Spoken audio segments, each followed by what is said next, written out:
Well, hello, hello. Wonderful to have you here. What I want to discuss in today's video is this question about, it's about the entirety of the Dharma. Is the only thing that the Buddha taught about suffering and the end of suffering? This is a question that's come up somewhat. It's based on a couple of early texts where the Buddha seems to say just such a thing, that all that he teaches, the only thing that he teaches, is about suffering and the end of suffering. Indeed, that's sort of one of the ways that sometimes I like to discuss the Buddha Dharma myself. It seems like a congenial way to approach the Buddha Dharma. And indeed, I'll get back to a little of that at the end of this video. However, the eminent scholar and translator Bhikkhu Bodhi has a paper that came out a while back.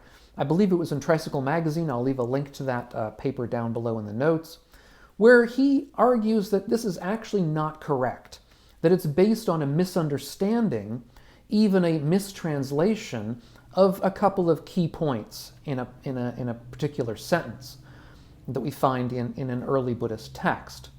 So what are we talking about here? Well, if we go to a couple of early texts, either 2 or 3, depending on how you count these things, in early Buddhism, there are a number of texts that are very closely similar, and so you sort of, either you can count them as 2 or 3, depending on, it doesn't really matter.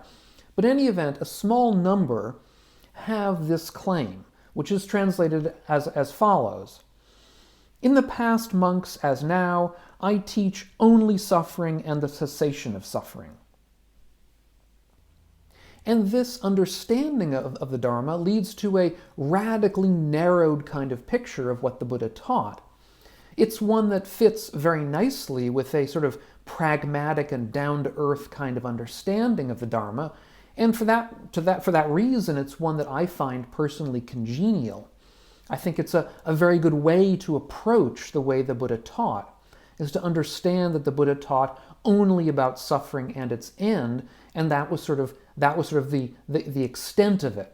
However, what Bhikkhu Bodhi argues in this article is that really leaves a lot out, and that in fact, if we look at the early texts and look at the sorts of things that the Buddha was describing and discussing, they really don't fall very neatly into that claim. They don't all fall into this claim of suffering and the end of suffering.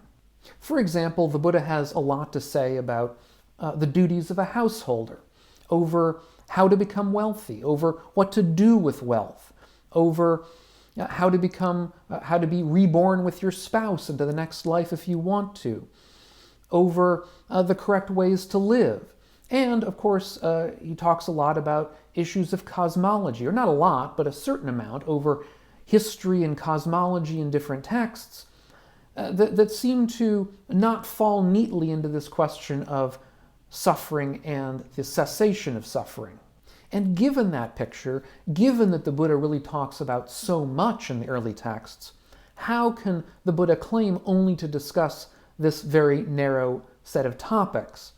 And what Bhikkhu Bodhi argues is that in fact the Buddha never said such a thing, that actually this only teaching suffering and the cessation, that is a mistranslation. Now, I'm not going to get into all of the specifics of the linguistic argument that Bhikkhu Bodhi gives. If you want to read it in more detail, again, the article is linked down below in the show notes. But in general, the issue comes up with the Pali word eva, which usually, or at least in certain circumstances and contexts, means only. However, as Bhikkhu Bodhi argues, when it is combined with the word for and, which is cha, so that it's cha eva or cheva, that, in that context, eva tends to lose the meaning of only and take on more of a meaning of simply emphasis. So the sentence at issue is this, and I'll read it in Pali here. Pube chahang bhikkhave etarahi cha dukkancheva panya pemi dukkassa cha nirodham. And the critical word here is this dukkhancheva, which seems to mean only suffering. Again, cheva meaning cha eva, or and, we might say and only if we translate eva as only. However, that eva really is more of simply giving emphasis to the dukkha. In other words, I teach dukkha. We might want to say the best way to translate with this sentence would be if we were to sort of underline the word dukkha or put it in italics or something. So perhaps the better way to translate this sentence here would be, in the past as before, I teach suffering and the cessation of suffering. That is probably the better way to understand this particular sentence. And in each of the suttas where this particular sentence appears, the Buddha is trying to contrast his dharma, his teaching, with that of somebody that he disagrees with, somebody else. In one of these, the Buddha is talking about contrasting his teaching with that of somebody who argues that practice is meant to extinguish a permanent self, or extinguish a real self that had existed up to that point, unchanging.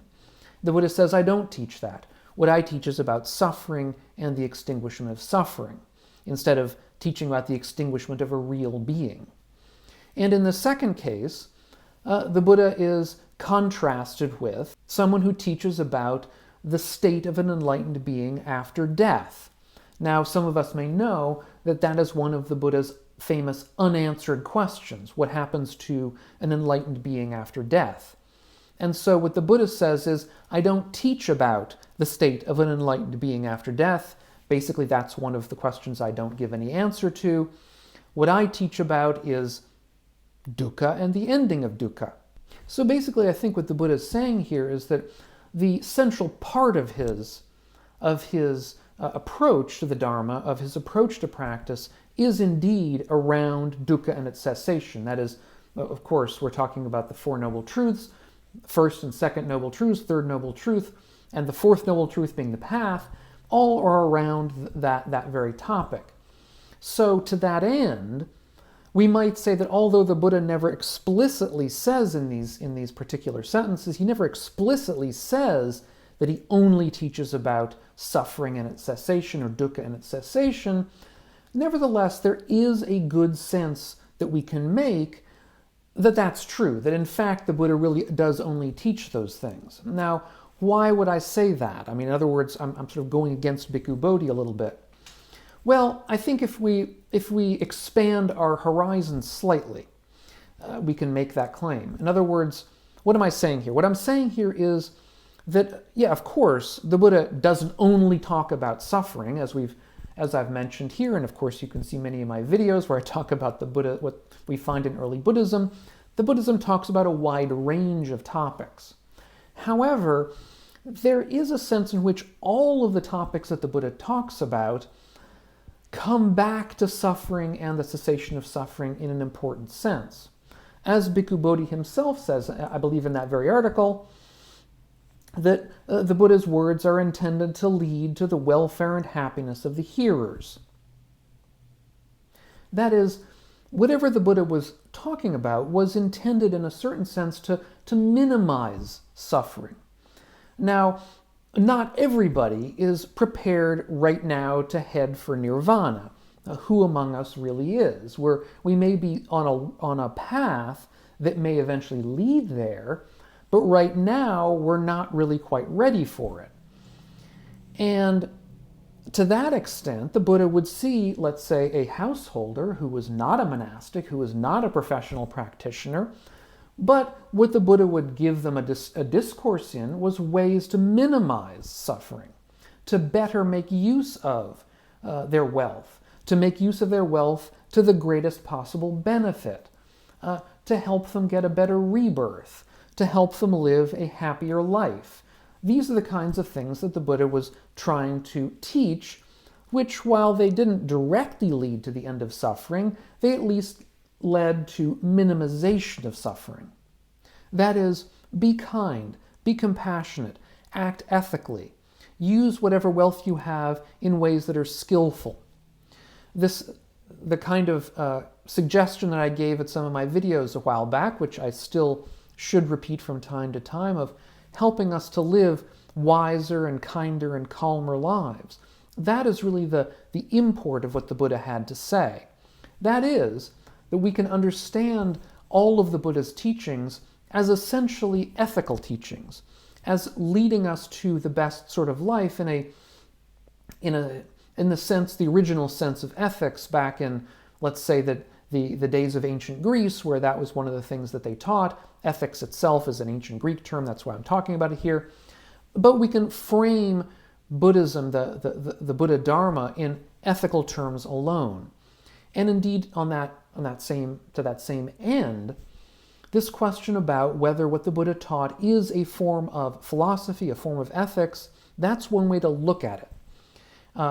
And I did an earlier video which has to do with a paper that I wrote with a good friend of mine, Justin Whitaker, that was published a while back in an important journal.